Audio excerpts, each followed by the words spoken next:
Hey guys, in this video, I will show you how to deposit money from Cash App to Prizepicks. Alright, let's begin. First, open the Prizepicks app on your mobile device and log into your account.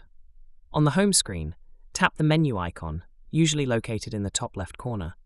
Scroll through the menu and select Request Withdrawal. On the withdrawal page, enter the amount you wish to withdraw. Next, choose a withdrawal method.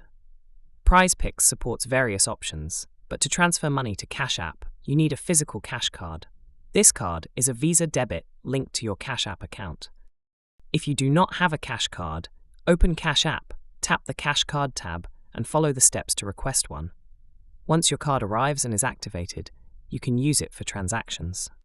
Now, return to the Prizepicks app and select Visa debit or credit card as your withdrawal method. Enter your cash card details, including the card number, expiration date, and CVV code. Double-check all the information, then confirm your withdrawal request. Prizepicks may take some time to process the withdrawal. Once the funds are sent to your cash card, open Cash App and check your balance to verify the transfer. So that's basically how you can deposit money from Cash App to Prizepicks. And that's it for this video. If you find this helpful, consider subscribing and giving this a big thumbs up. Thanks.